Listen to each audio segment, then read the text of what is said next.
jokes, fire, and goosebumps. Oh my, guys, this episode was packed, and we're going to unpack it all starting now. You're tuned in to AfterBuzz TV, the ESPN of TV talk. Now, let the buzz begin. I can't think of a more perfect song to start this off. If you tuned into the show, you know how appropriate this song is, you guys. What's up, y'all? I am so excited to be here. We're going to be talking about some of the killer musicians, the hilarious comedians, and all of the magic in between. We'll also have a special segment, Who's Your Golden Buzzer Pick, where we'll let you know who we would pick to send through to the final. I'm your host, Megan Lynn, and I am here with the lovely... Nice to meet you guys. I'm Princess. All right, so let's start off. Obviously, there was a lot going on here. Really kept us on our toes, parts I couldn't even watch. What were your overall thoughts? Simon was on a roll tonight. He was a little angry, but he got it together at the end. So I'm happy to see at the end he was a little gentler to people. Yeah, I have to say, I think I agreed with most of his comments for the most part. Yeah, it was solid, yeah. A little bit I didn't, but I think overall this episode brought the heat even more than the last one. Pun absolutely intended when we get to those danger acts. But let's start out with the classic musicians. Who was your favorite of the musicians we had? Paul Potts. Paul Potts. I didn't see the season that, I didn't see the season that he was on, but it just blew me away. And like Howie said, I'm not the biggest fan of opera, but he just did a fabulous job. Like, I had goosebumps, and I didn't have that with anybody else. So he was definitely my favorite. So Paul Potts was the first ever winner of Britain's Got Talent. I love that he said this. He said, I walked into that stage as a nobody and left as a somebody. Yeah. And I thought that was so inspirational. He started out in cell phone sales, which is definitely a far cry from opera music. But when you think about our generation in this technology age, what he worked in, really, do you see opera as still having a space to exist in that? No, it's interesting because I think he has the ability to revive it. Like I was saying, I'm not really a fan of it, but after watching him, it's like I would love to go see a show and he's the one singing. Like, I'd actually be interested. And I thought that he had great showmanship. So for me, I think just his voice alone would make me interested in hearing more. So kind of my But would you thoughts see on him in Vegas is the thing, because when I think of Vegas, I think of really out there things, and the opera, I think of going to like a really nice theater, not necessarily Las Vegas. That's fair. If he toured, like if he traveled and he came to like the Philharmonic, then I think that I would pay to see him. Okay, and on the opposite spectrum, we have a DJ, our youngest competitor, DJ Arch Jr., absolutely adorable. He won South Africa's Got Talent when he was 3 years old. Now he's 6, and he's back, and he played some Cardi B. I was here for it. What were your thoughts with him? He was so cute, and I'm excited. Like, even though I would love for him to have moved on, the fact is that he's 6. So he has such a career ahead of him. And then even Simon said, you and I are going to talk after the show. So to me, it's like, you know what? I wish that he could have gone through, but I understand he has such a career ahead of him that I was satisfied with where he was at the end of the night. So, yeah. That's the thing with these young competitors, you know, because you really want to root for them because they're so cute. And you can't stand the idea of their heart being broken, but they have their whole lives ahead of them, and some of these people don't. Yeah, he's literally 6. No, absolutely adorable. Who would you see him collabing with in the future? I feel like because he has such a strong foundation, I think that's going to help him later in life, and he will be able to work with, I feel like, anybody. Like, just because he understands music at such an early age, I think that he'll be able to go hang out with the EDM DJ and work with artists in areas that are completely different from his. So I think that this is just laying a really good foundation that's going to help him later. Yeah, it's hard because when you think of that scene, like the DJ thing, and you think of EDM concerts, and particularly the festivals, that's not a place for a kid. And you think of like parties and concerts that are going past 2 a.m. So when I'm trying to think about spaces I could imagine him, I was really thinking a guest spot on Sesame Street could be super cute, because they have tons of A-list celebrities go through that show all of the time, and news anchors and singers and actors, you name it, they've been on there. And it could bring kind of like a cool, fun, like modern aspect to it. What would you think about that? Could you see that happening? I do, and I think it would be cool for him to start the first family-friendly music festival. Like, why not? If your parents are into music and they love going to traveling to all the different festivals, why not start one that your kids can also go to? Find other talented 6 through 10-year-olds and just have a festival, for yourself. And like I said, I'm excited to see where he goes over the years because he's so young. I think we're going to see a lot from him as he gets older.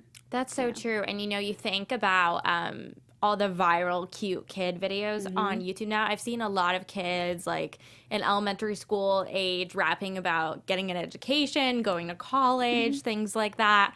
I tutor in an elementary school right now, and they have a huge poster of Drake up in the classroom, and it says, Kiki, are you reading? Are you writing?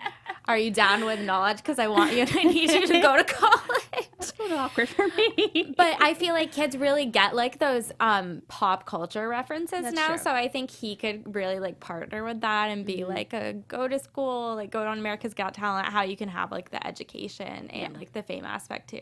Yeah, exactly. I mean, to see him go around and talk to different schools, and like I said, I'm excited to see where he goes and how he encourages other kids along the way. Yeah. Guys, if you're in the chat right now, let us know where you think DJ Arch Jr. or DJ AJ should show up next. Love to hear your thoughts on that. Now, on a completely polar opposite note, we need to talk about Prince Poppycock, or John Quayle. So he ranked 4th place when he was on America's Got Talent, but he's quite the showman. What did you think about how he combined opera and pop? I enjoyed his performance. It was a little underwhelming. I kind of, based on his outfit and just based on the song choice, I feel like he could have taken it a little further. But I did enjoy it. I thought it was really entertaining, and I loved his makeup. It looked amazing. Yeah. Kind of in line with some of the judges' comments, I did think Lady Gaga was a pretty like stereotypical choice for him. What with like the costumes and the makeup. Yeah. He's very stylistically, aesthetically like her. So I think he could have done something different with the song, or maybe done a bit more of a mashup or something. What were your thoughts with that? I totally agree. I think that would have taken it to the next level. I feel like in some ways he just relied on his talent, which is there. But I think had he made it his own, he really would have taken it to the next level, like you said. And I think he could have gone further in the competition. But I do think that he played it safe. Yeah. As safe as you can play it when you show up in that costume, doing opera and Lady Gaga mixed together. Fair enough, yes. I think it was so fun, though. It definitely gives me kind of like Queen vibes with like the making opera pop concept thing. I don't know, maybe Paul Potts could take a note from him and like modernize his routine a little bit. I don't know. I mean, I think that's his thing, to your point. Like that is the stereotypical like song choice. I think that's his thing. For me, I don't know. I'm now a Paul Potts fan. I want him to just sing. That's all I want from him. You're gonna add opera to your like workout playlist now? I may or may not. Only if it's him. Let's just start with him. Let's get a Paul Potts DJ AJ collab going together. We can drop some sick beats with the opera. We sure can. Let me know what you guys think of that idea. I think it's brilliant. I need to pitch that to Simon Cowell immediately. But yeah, overall, I thought Prince Poppycock was really good. Obviously, a great performer, 100% showmanship. I think he'd also be really good on Broadway. I could see him doing that for sure. He has the voice for it. Yeah, I think he has the voice. He has the presence. I think he could do very well. I kind of feel like that's his safe zone, too, once again. So I agree. And last but not least, we need to talk about our golden buzzer girl, Angelica Haile. Oh my goodness. She's so cute. She walks out on stage like a little Disney princess. She reminded me so much of the younger version of Moana in the animated movie. So cute. And she was the runner-up on season 12 of America's Got Talent. I cannot believe she didn't win against Darcy Lynn. I think Darcy's great, but this girl has some soul, doesn't she? She does. She's super talented, super cute. And I think similar to the DJ, I'm excited to see where she goes. And I did feel like she was great, but I wouldn't have given her the golden buzzer. Really? I wouldn't have. I think it's tough because they are young and you know that they have such a career ahead of them. So it's like I'd rather give it to someone. I thought she did an amazing job, but I would have given it to someone that's a little bit like I would have given it to Paul. I'm such a Paul fan again. Someone who's more experienced. And, you know, like I said, she's young. She's going to have a lot of opportunities come her way. Not to say that she didn't deserve the spotlight, but I would have reserved it. I don't know. Interesting. On the other hand, though, I think I wouldn't want to discourage her, diminish her spirit at that age. That's true. And she is 12 years old now, so she's kind of come into her own a little bit more. That's true. And I really feel like she's just like the next, like Beyonce, the next Aretha, the next cute, something. Her voice is insane. She sang Fight Song by Rachel Platten. If you didn't listen to it, go look it up on YouTube. So good. I wanted to cry at the end, especially when she got the golden buzzer, when Howie reached over, her eyes just shot wide open, and she was already tearing up. She was such a cutie pie. It was a beautiful moment. She's such a cutie pie. And you could tell how absolutely grateful she was. Yeah, I really felt that from her. And I think that's one of the best things about her just as an individual is you could, like you said, you could really tell how grateful she was to be there. And that's something you can't really teach. If you were to compare her to an older artist, who do you think she'll end up being like with her sound? That's a good question.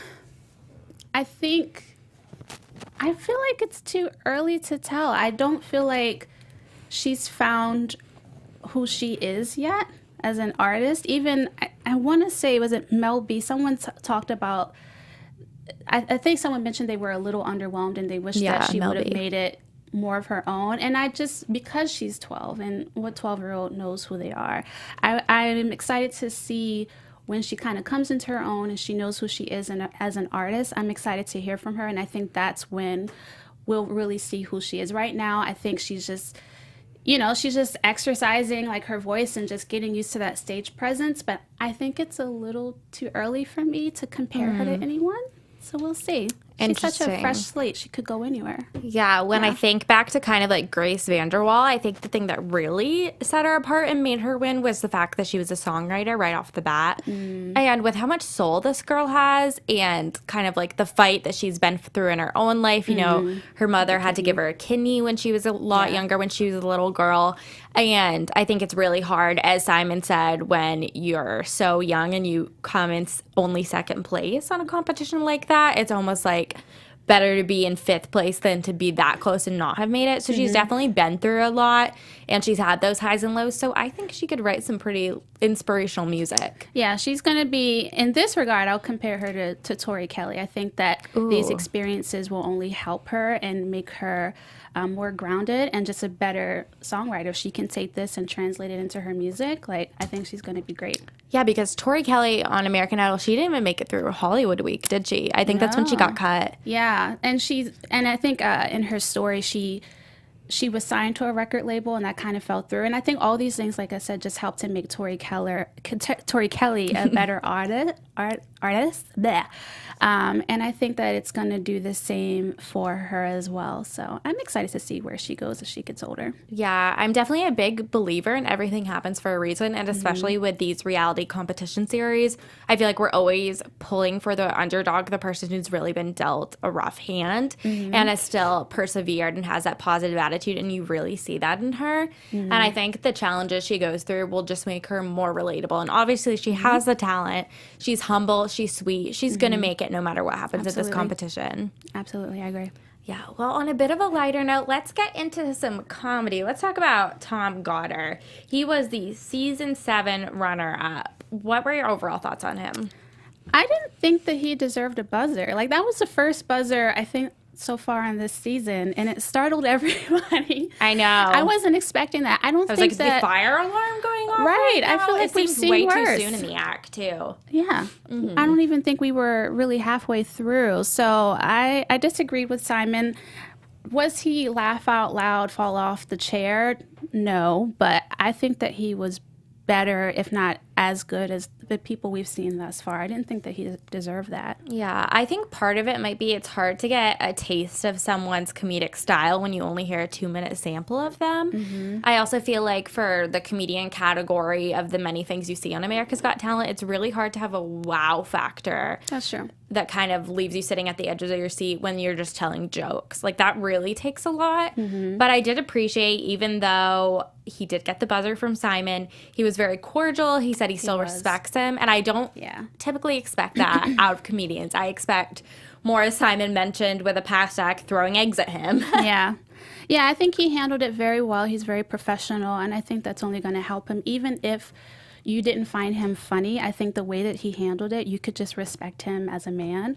So, yeah, I think he's going to be fine as well. You know, I didn't think he deserved that buzzer, but he handled it very well. I think he might be good on like a family style sitcom. I can kind of see that, especially with the jokes kind of about his wife and having kids. I thought those were really fun. Those landed for me. Not as much as other jokes have in the past on the show. Yeah. Yeah, like I said, I think that he did just as well, if not slightly better than people we've seen thus far. And so far in the season, I've been kind of underwhelmed with the comedians. Like you said, I think it's really hard to come back to this level and to go against other competitors who are literally like could possibly lose their life. I think it's really hard to do that. So I give him props. I give all the comedians props. It's not easy to compete. I think it's a really challenging position to be in.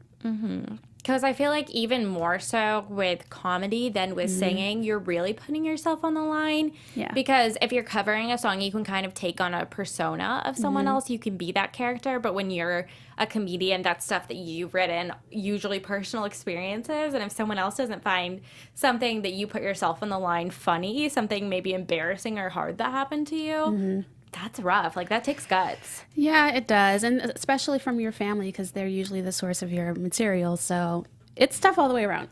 Yeah. So let's move on to our fellow comedian, Sam Comroe, season finalist for season 13. He grew up with Tourette's. It's something he struggled with, but he really works to incorporate it into his routine and isn't afraid to make fun of himself. What did you think about that? I think that it was really cool to watch him do that. To your point, you could see that it wasn't an impediment for him. It was something that he took and actually, like you said, incorporated into his routine. And I think given that, he did really well. A lot of his jokes landed with me. I feel like overall, like I said, the comedians have been underwhelming for me, so I wasn't wowed. But I thought he was solid. I don't think that he was better than Tom. Like I don't think Tom deserved the buzzer at all. I don't think he was much better than him. Yeah, I don't know. I thought Tom was maybe a little bit funnier, and I really wanted to root for Sam, especially because he went into kind of his struggles being a comedian, and he and his wife having negative $35 in their checkings account. I can't imagine what that looks like, and it's awesome that they made it through that, and I think he's doing pretty well now. He's touring for 2 years straight. He's booked on the road, and I think this is just another opportunity to hopefully highlight that, even though he didn't make it through. Yeah. But it could help with ticket sales, hopefully. Yeah, I'm sure he's going to be fine. A lot of these people have shows, and he said he's been touring for 2 years straight. He's going to be fine. Yeah. I think it's easy to kind of want to root for everyone, especially when they've had it rough. But the people on these shows, like, they're doing well now. So you've got to be proud of all of them. And I think for anyone to walk away a sore loser from being on Champions just wouldn't be right. And we don't really see anyone doing that, which is good. Yeah, everyone has been a really good sport so far. So, yeah, I agree.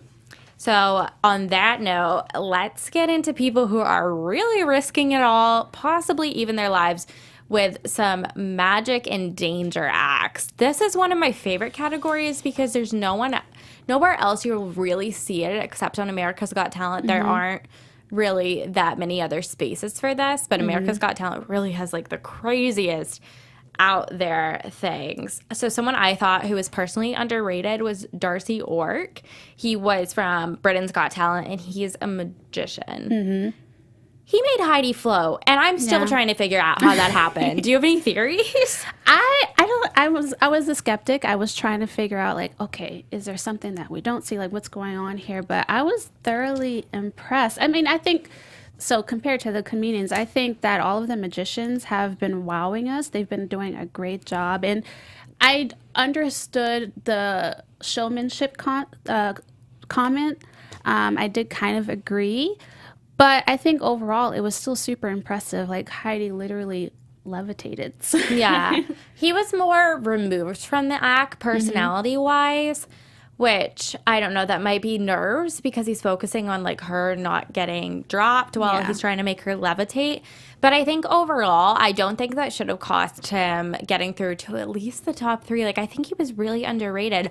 Yeah. I've seen quite a few magic acts on that show, but I've never seen anything like that. And, you know, we had Heidi up there. We had Howie up there. So we had 2 of the judges. And I didn't see him hook Heidi up to anything to make her float.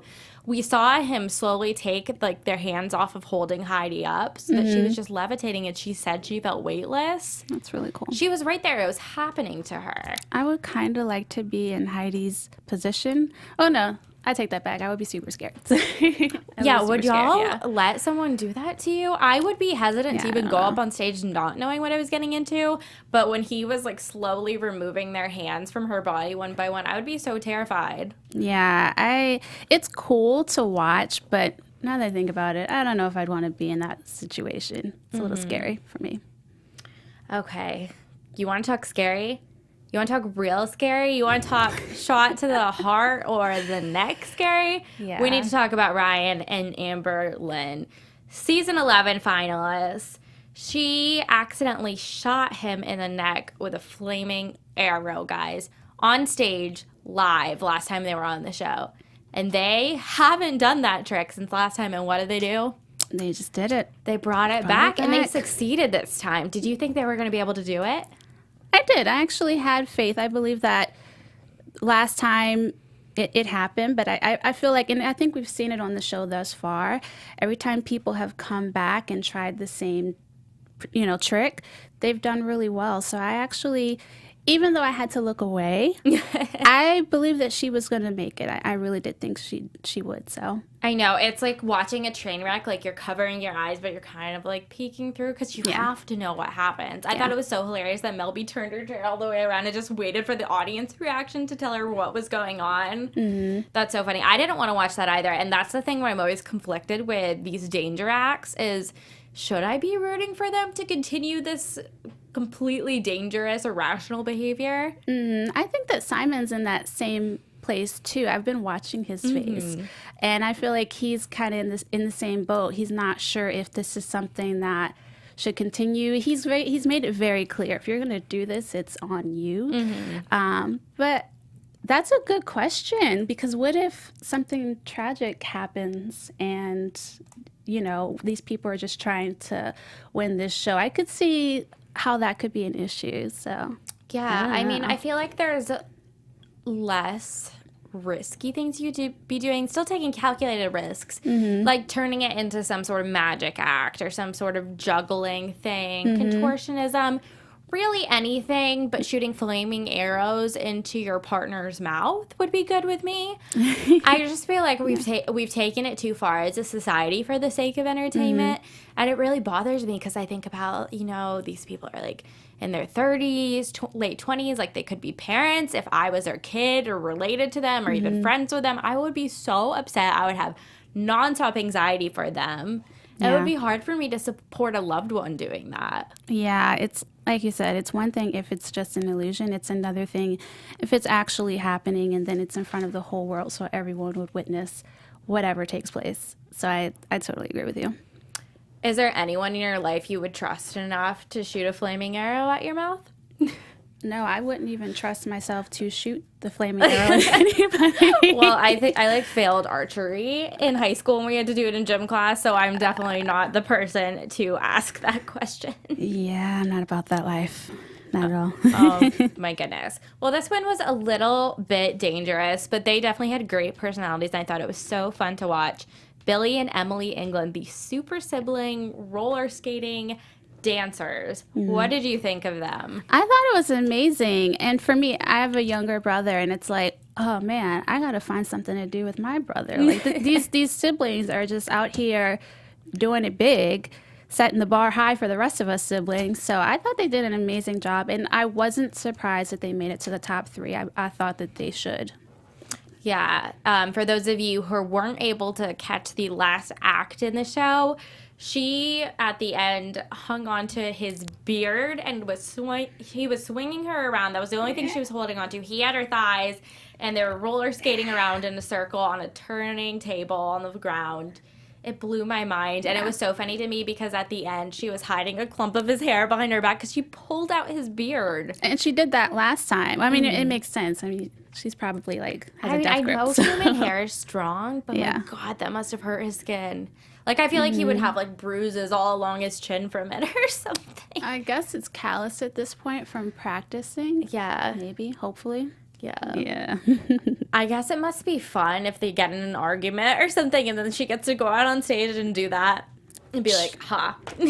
I got you. I got your beard. Yeah, but I thought it was interesting. Simon had said a lot of people had come up to him or he heard it mentioned that they were disappointed that they didn't win and really surprised. I think he was really rooting for them, too. I thought they did a really good job. It was really tough. You said it earlier. It was a really tough competition tonight. There were a lot of people that I think it could have gone to. I totally agree with the top three. Yeah, it was tough tonight. I think it could have gone anyway. So let's get into the last. I say my favorite for last of the magician danger category. We had former NFL Eagles player, I can't speak, John. He was the finalist from season 11, and he's a football player, magician. What did you think of him? He was my favorite. For him, it wasn't just an act, and I think that's what made him different from the other magicians that we've seen thus far. He was motivational. He definitely had the showmanship. He did a really great job, and I wanted to watch more of him, and not just watch him, but also hear him talk. He was super encouraging. So he was out of all the magicians we've seen thus far, and they've all done amazing, he was my favorite just based on personality alone. Absolutely. He had the best showmanship, I think, of all of them. Definitely much improved from the comedians, even, I would say. And that's a very important part where your personality has to play a role. But I thought, like you said, what really set him apart was how inspirational he was and how he incorporated that into the act. Because with magic, it's usually very overdone, I feel like, and kind of this big, like, flamboyant presentation. But he incorporated some motivational speaking and used, like, motivational power words like hard work and believe and motivation, dedication, and things like that. And made that a part of his act, so I think that kept it fun. I also always love when they involve the judges because they're all hilarious and have great personalities. So that, I think, added to the dynamic going on during the performance. Yeah, I totally agree with you. And for me, especially given his story, given what he went through as a child, I think that it made perfect sense for him to be so encouraging, and I just loved hearing him talk, and I wanted to hear more. Yeah, so let's get into the top three. Drum roll, please. Billy and Emily, John, my boy, my favorite comedian, and Paul Potts. Overall thoughts on the three finalists? I agreed with that three. I think this is the first time that I agreed with all three. Yeah, and it was really tough when it came down to it. I believe that Paul Potts would win because I think singers just tend to last longer in these types of competitions. But I was a fan of all three. I wasn't mad at any of these choices at all. I didn't. I think, I've debated how I feel about danger acts. I feel like Billy and Emily were really interesting, but I really would have enjoyed seeing Ryan and Amberlynn. I just want to see a little bit more of what they have because they already reused an act they used prior, and I'm so glad they got it right this time. But I was just like kind of curious what other tricks they had up their sleeves. And then I'm also pretty disappointed that Darcy Ork didn't go further because, my God, yes, he was reserved. But are we just ignoring the fact that he made Heidi float? Like, hello. That's true. I want to float. Like, I would 100% go up there for that. 100%. Yeah. That sounds so fun. It was a stiff competition tonight. I think everyone did an amazing job. And at the end, even though I agreed with the three, I think it was really tough. And I think they're all going to go really far. This was a good night. Would you like to announce who went through along with Angelica? So, in addition to Angelica, we also have Paul Potts, my favorite opera singer. Your boy. I was rooting for Tom. You were rooting for Paul Potts. Like I said, I think opera is still really important because it's a beautiful, like, classical form of music, and I think there's a lot of history involved in it. I think it definitely has its audience, more so my parents' generation than me, that would be willing to go to the opera. I've never been before. But I don't know. I just don't feel like it's like a Vegas act. But I don't know. I guess there's something for everyone in Vegas. Yeah, I mean, like maybe not Vegas. I can agree with you on that one. But if he traveled, I would totally get a ticket if he was in LA. Interesting. Well, there's your invitation. If you want to come on, Paul, and show us what you've got, we'd love that. Yeah. And unfortunately, Princess and I are not judges on the show. But if we were, we have a couple ideas of who we'd like to go through. So now it's time for our special segment. Who is your golden buzzer pick? Woo! All right, Princess, who would you have sent through besides Paul, your favorite, and Angelica? I think John. John. Yeah, because I loved Billy and Emily, but I think that John brought so much more to the table. It wasn't just a performance. He also had something to say.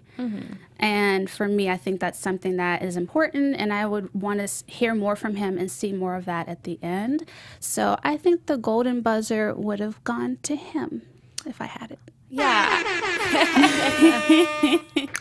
Exciting choice. Obviously, he was one of my very favorites, so I definitely agree with that. But on another magical note, I'm still pulling for Darcy Ork. Y'all, I really want to see more people levitate. Like, if he can do that, I'm sorry, he's like defying gravity. That doesn't make any sort of sense. I feel like no one else is freaking out as much as I am over that. But y'all, I want to know more. If you're listening, can you come in and make me float? Like, please? I would love that so much. We will bring him for you and Paul Potts for me. Maybe he can make Paul Potts float. Absolutely. I'm here for it. Yeah, I think that would be so exciting. Well, do you have any other thoughts on the episode? I'm just excited to see the next episode. I feel like the competition is getting stiffer.